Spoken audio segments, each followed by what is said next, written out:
Shalom. First, I want to give all praise, honor, and glory unto Yahweh, Bahashem, Yahweh Shai, Bahashem, Rahakadosh. Double honors to the apostles, bishops, and elders of Great Millstone, from whom I learned this truth. And shalom to the 144,000 elect. Ayamayakala. And I came across this video on YouTube, and it's about a place called Raven Rock, and it's pretty much a bunker, but it's a part of an underground city.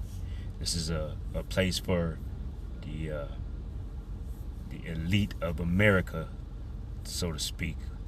It's, supposedly those White House officials who are so important and essential to keeping this country going. But this video is about 6 years old, and like I said, the name of the complex is Raven Rock Complex. And I just want to play it, and then I have just a few verses from the scripture that I'd like to bring out, because these elite officials in the government think that they have a place that they can run to, that they can escape, where they can escape any nuclear missiles that might hit this place. But there's no place that you'll be able to run. All right. But first, I'm going to let this video play. It's about 5 minutes and maybe 30 seconds long. And then I'll bring out a few verses, and that'll be the end of this lesson. And fair use. This is just for edification purposes. This channel is not monetized, so. All right, I'm going to go ahead and play it. There's the mountains there, I'm sure. Most people have no idea what's in the mountain. Deep in Adams County, near the Maryland border, towers one of the U.S. government's secret military facilities. The mountain that Fairfield Mayor Robert Stanley is talking about is Raven Rock, also known as Site R. Inside is a fully staffed bunker, believed by some to have more than 500,000 square feet of space, ready to act as an underground Pentagon in case of an attack on our country. However, Raven Rock is shrouded in mystery. So few have been inside, and even fewer admit to doing so. Fox 43's Matt Maisel trying to address those rumors. All right, and I just wanted to stress, he said about 500,000 square feet, so it's almost like a small little neighborhood. All right, it's not just a small little bunker. It's kind of big. All right. And to separate the fact from fiction. In the heart of Adams County sits the tiny borough of Fairfield. What we're all about is protecting our citizens. A place which loves country and community. Keep the taxes down. We try to keep the security up. Robert Stanley has been Fairfield's mayor for 12 years. He loves talking about his quaint home, but when topic turns to the mountain rising over town a few miles down the road, I'm not going to bite. Towering over Carroll Valley is the Rock. No, not that rock. Welcome to the Rock. Not that one either, although this rock might be harder for Sean Connery to break into. This is the Raven Rock Mountain Complex. And unlike those other two, this rock, known to locals simply as Site R, is shrouded in secrecy. Everybody knows the mountains there, I'm sure. Most people have no idea what's in the mountain. Mayor Stanley knows something about Raven Rock. He just won't say. I had a very high security clearance in the Navy and NASA. And when I retired, that security clearance goes away. And unless you have that top secret clearance, you'll never know. Barbed wire fences line the perimeter. My photographer Drew and I were standing across the street from Raven Rock's main gates in Liberty Township when 3 Pentagon-labeled SUVs pulled up just to ask what we were doing. We told them, they took down our information, and we're on their way. They certainly aren't going to advertise or take photographs of the facility and a schedule of when people go, because it's supposed to be secure. Even neighbors like Jill Ott, who's lived up the street from Raven Rock's entrance for 56 years, only hear rumors. I don't know whether it's true or not. There's supposed to be some kind of an underground thing like from Virginia all the way up where they could drive up if they wanted to. So to separate fact from fiction when it comes to Raven Rock, we went straight to the source. No, not the president, this guy. Meet Garrett Graff. He literally wrote the book on Raven Rock. The U.S. government's secret plan to save itself while the rest of us die. That's pretty heavy. That's fun. All right, so essentially this is a place for the elite of the government to go, and just like the man stated, is just to try to save themselves, and the rest of the people get hit with the nuclear fallout. I just wanted to bring out a quick verse, and then I'm going to let this continue. I'm going over to Isaiah chapter 2, verse 19, and it says, "And they shall go into the holes of the rocks and into the caves of the earth for fear of the Lord Yahweh, and for the glory of his majesty, when he ariseth to shake terribly the earth." It says, "In that day man shall cast his idols of silver and his idols of gold, which they made each one for himself to worship, to the moles and to the bats, to go into the clefts of the rocks and into the tops of the ragged rocks, for fear of the Lord, and for the glory of his majesty, when he ariseth to shake terribly the earth." So they think this is going to be able to save them. They think they're going to be able to run into these bunkers, into their little city, and they'll be safe. But they don't understand that this place is going to burn. It's going to continue to burn. So essentially what they're doing is putting themselves right inside an oven. You know, and they think there's going to be a day that they're going to be safe for them to be able to come out, but they don't understand. All right, I'm going to let this continue to play. Fundamentally, what all of this is about is ensuring that there is someone left in what's known as the National Command Authority who's able to launch a nuclear attack. Garrett spent 4 years researching Raven Rock and other government bunkers across the country.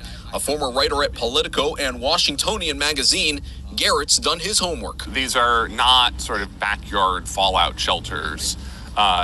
These are hollowed out mountains with small cities built inside. Large enough to fit an entire government after a nuclear disaster.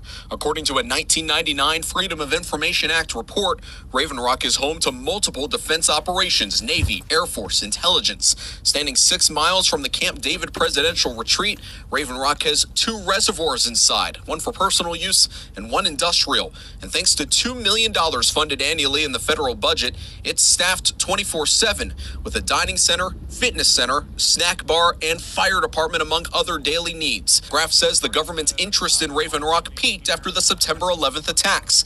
Deputy Secretary of Defense Paul Wolfowitz was evacuated here from the Pentagon. Today, Graf says nearly 900,000 square feet of office space can hold more than 3,000 government officials. No families. There needs to be someone there all ready to take in charge in the event that something happens here in Washington to the White House. The history of Raven Rock goes back to the late 1940s. The start of the Cold War had President Harry Truman wanting a bunker in case of a Soviet attack. The locals who worked on that, and I don't know the years, but I think it was the late 40s, called the facility Harry's Hole. Go back and look in the Gettysburg newspaper in 1948 as they begin construction, and everyone in town knows, and people are actually holding picnics there to watch the excavation and to feel the dynamite blasts go on. Today in Adams County, life goes on in the shadow of the rock, mostly unaware to life inside. Zero. Really, I know there's an antenna on a mountain. We never know, whether something's happening or what it is. Inside almost every conspiracy theory in this continuity world, there are kernels of truth. And so sort of figuring out, where that line is between fact and fiction, there's actually a lot more truth to some of these conspiracy theories than you might imagine. The United... All right, and that's pretty much the end of that video, but he's even though there's been confirmation, they mentioned the newspaper articles, I think in the 1940s, they say where they began building on this thing, but they still want to bring up that term conspiracy theory, saying that it's just a conspiracy theory because nobody's really sure if it exists. But they also mentioned too that they took Paul Wolfowitz there right after when 9/11 happened. So they're really telling on themselves and confirming that it does exist. But I just wanted to look at this And this is according to Google. I wanted to bring up that since they mentioned conspiracy theory, what is a conspiracy theory?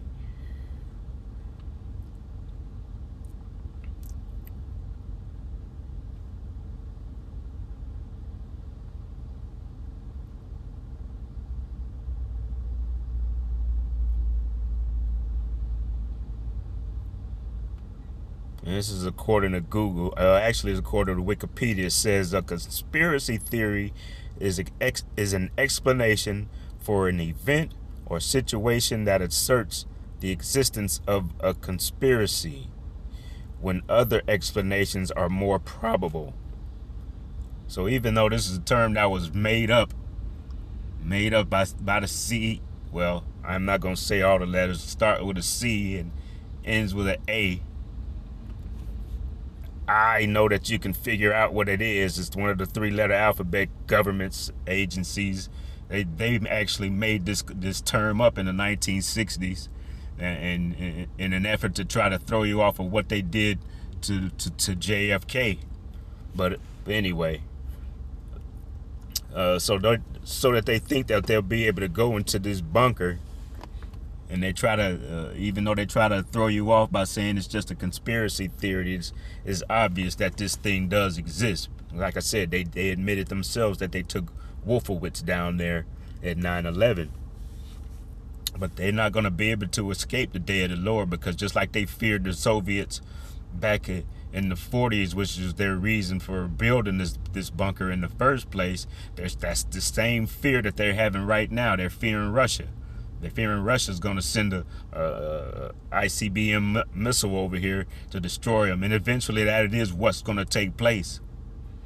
All right. And they built this thing in an effort to try to escape the day of the Lord. But you can't escape the day of the Lord. It's inevitable. It's written in the scriptures. And I just wanted to go over to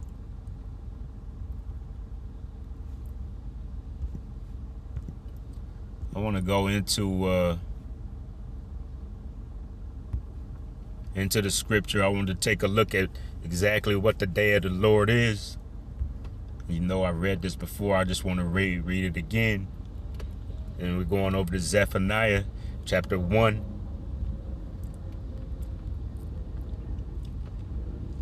And I want to read verse 14. It says, "The great day of the Lord Yahweh is near.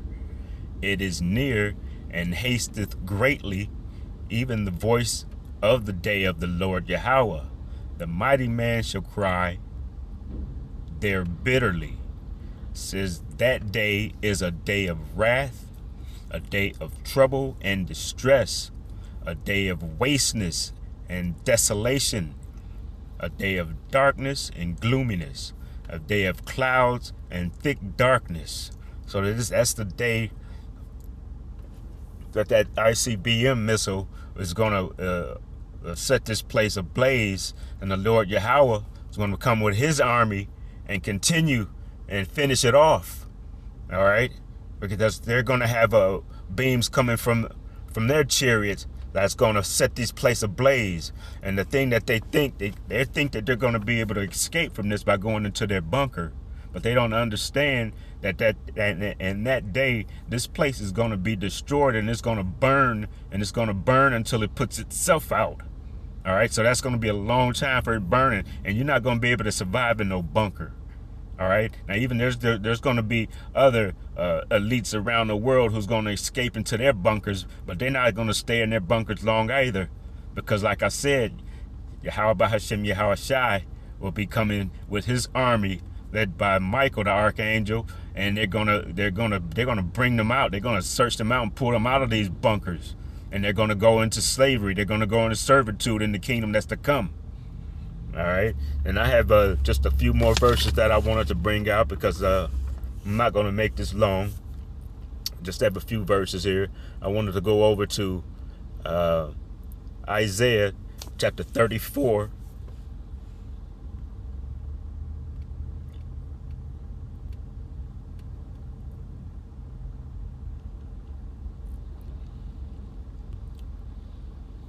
And I want to go down to verse 8.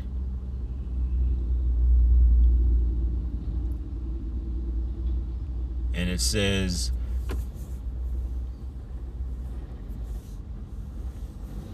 for it is the day of the Lord's Yahweh's vengeance, and the year of recompense for controversy of Zion. All right, this is for payback. This is when the Lord Yahweh comes back. This is what it's going to be. This is going to be a recompense. This is going to be a payback from what you did to his nation. All right, verse 9 says, and the streams thereof shall be and the streams thereof shall be turned into pitch, and the dust thereof into brimstone, and the land thereof shall become burning pitch. All right, and I wanted to go into that word pitch so you can get an understanding of what it is, because all the streams and rivers, those things that are in the United States, those things are going to be burned up. All right, and I just wanted to take it to look at this word pitch. It is H2203, and I'll give you a pronunciation of the word. Strong's H2203. Zepheth. All right, and it says pitch or tar or asphalt. So when those streams and those rivers are dried up, that's what's going to remain. It's going to be pitch that remains. You're going to see the bottoms of those streams and those rivers and those lakes, because all that water is going to be evaporated. All that water is going to be burned out. All right, and what's going to be remaining is the pitch. Let's go down to the Strong's definition too. It says from an unused root, meaning to liquefy. It's going to liquefy those rocks and those river beds and those things remaining after waters is dried up. It's going to liquefy the asphalt. That's what pitch is. Pitch is almost like it's like a tar. All right. It says from its tendency to soften in the sun. That's what pitch is. It's gonna liquefy those rocks and liquefy the asphalt and everything that's remaining at the bottom of those rivers, the bottom of those lakes. All right. Well, I'm gonna go on and read a couple more verses from here. Verse 10, it says, "It shall not be quenched, night nor day." Just like I said, when this fire begins from the missiles hitting this place and even igniting even more so from the beams that the chariots are set this place ablaze for also. It says, "The smoke thereof shall go up forever. From generation to generation it shall lie waste, and none shall pass through it forever and forever." Like I said, it's going to burn. It's going to burn for quite a long time, but eventually it's going to go out. But it's going to burn itself until it burns and puts itself out. All right. There's nobody going to be able to come and be able to put that fire out. Once the Lord Yahweh Bahashem Yahweh Shai puts his place ablaze, it is going to blaze, and there's not going to be any life remaining, and nor will there be any other human life that's going to be in this United States. All right. Let's see. I also wanted to look at that word forever. All right.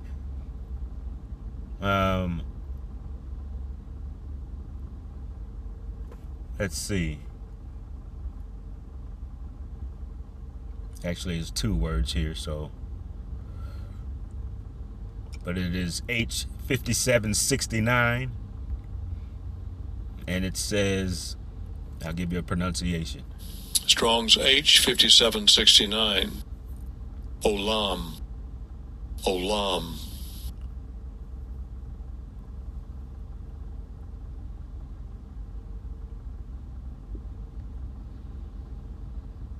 All right, and it says a long duration, antiquity, futurity, forever, ever, and everlasting, and evermore.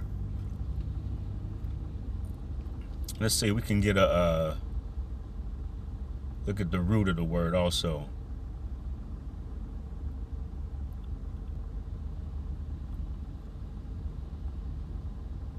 No, that's not what I want. Let me go back.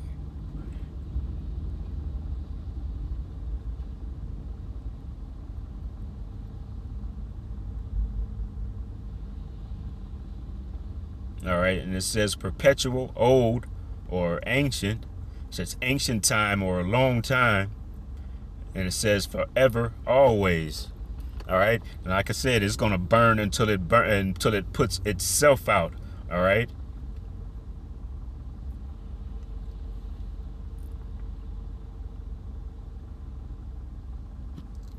I wanted to take another look here too, because there was another forever when it says forever, even forever. All right, H5331. Salakia. And I'll give you a pronunciation of this one. Strong's H5331. Netzach. Netzach. Second entry. Netzach. Netzach. And it's under the biblical usage, it says for eminence, perpetuity, strength, victory, enduring, everlastingness. Let me take a look at the root of this one also.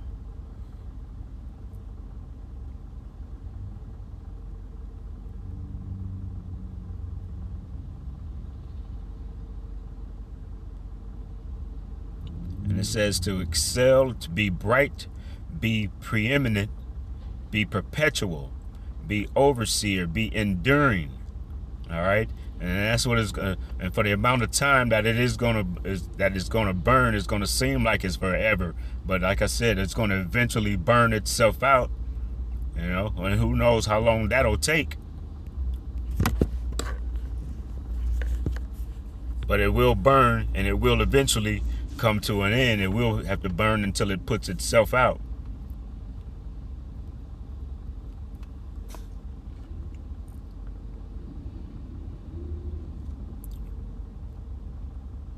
All right, but I wanted to go back because I got a few more verses that I wanted to bring out. I want to go over to Amos chapter 9.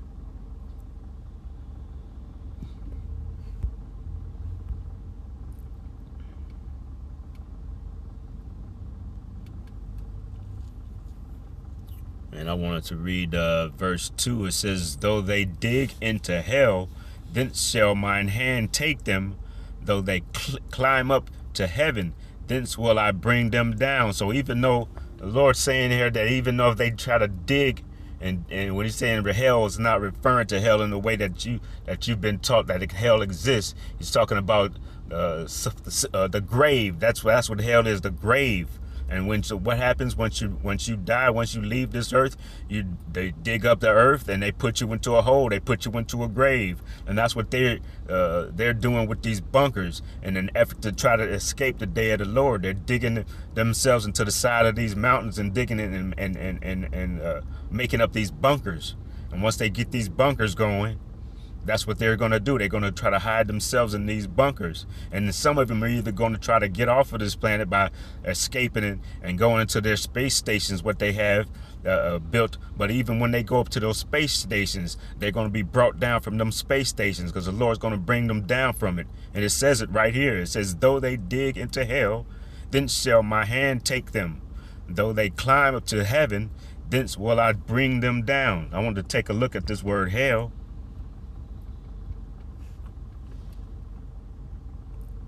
And it is H7585. And I'll give you a pronunciation of it. Strong's H7585. Sheol. Sheol. And second entry, Sheol. Sheol. All right, and just as you see here under the biblical usage, it says Sheol. It says the underworld. That's going off. That's not what it is. It says the grave. The hell or pit, and you can see grave. That's exactly what it is when they're talking about hell. They're talking about digging themselves into a pit, or digging themselves and constructing these bunkers underground. All right.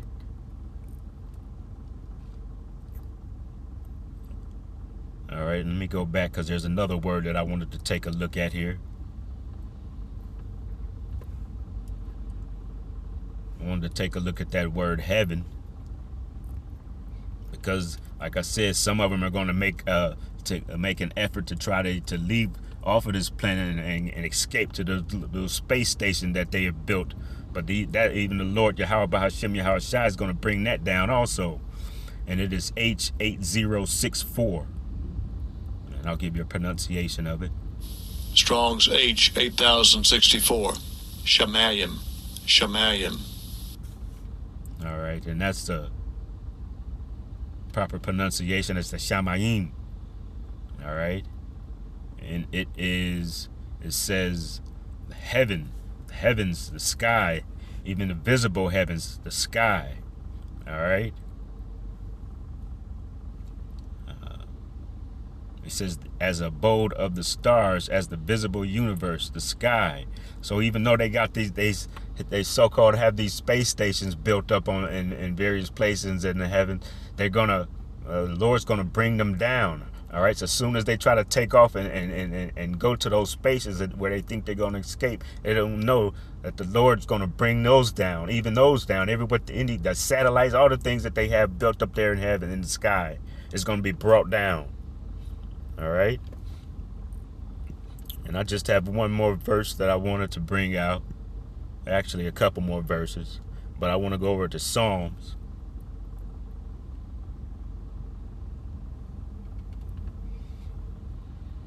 And I want to go over to 149.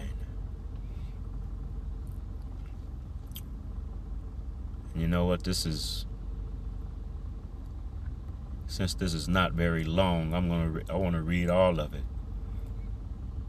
And I'm going to read it in the I'll read it in the KJV. It says, "Praise ye the Lord Yahweh, sing unto the Lord Yahweh a new song, and his praise in the congregation of the saints being the Israelites. It says, let Israel rejoice in him that made him. Let the children of Zion, or the children of Israel, be joyful in their king. It says, let them praise his name in the dance. Let them sing praises unto him with the timbrel and the harp. For the Lord Yahweh taketh pleasure in his people. He will beautify the meek with salvation. It says, let the saints be joyful in glory. Let them sing aloud upon their beds.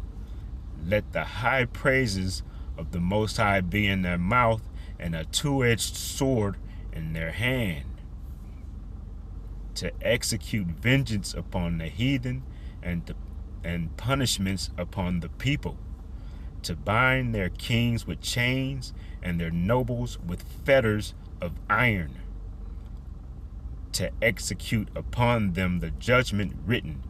This honor have all his saints.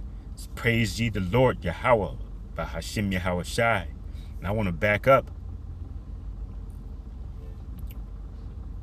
And I want to take a look at this word fetters.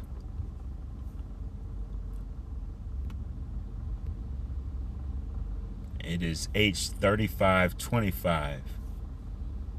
And I'll give you a pronunciation of it. Strong's H3525. Kevel. Kevel. All right. Second entry. Kavan. Kavan. All right. And the root etymology says from an unused root meaning to twine or braid together. So this iron is going to be braided together. What is braided iron? That's braided together. That's entwined. That's chains. So these nobles or these high-ranking elite of this wicked world, even though they make effort, to go and try to escape the nuclear fallout, even though, like I said, America's going to be burned forever. There's not going to be any more life that's going to exist in America other than desert creatures. All right. But as for bunkers that's in various other places that's going to be hit by nuclear bombs, even if they do, the elite do succeed in escaping into these bunkers, they're going to be dug out And they're going to be enchained and put in fetters, put in iron, put in chains and taken into slavery, where there'll be servitude to the Israelites and the kingdom that's to come. All right. And just in the interest of time, I'm going to go ahead and end it there. And I pray that this has been edified to the listener. And I want to give all praise, honor, and glory unto Yahweh, Bahashem, Yahweh Shai, Bahashem, Ruach HaKodesh. Shalom.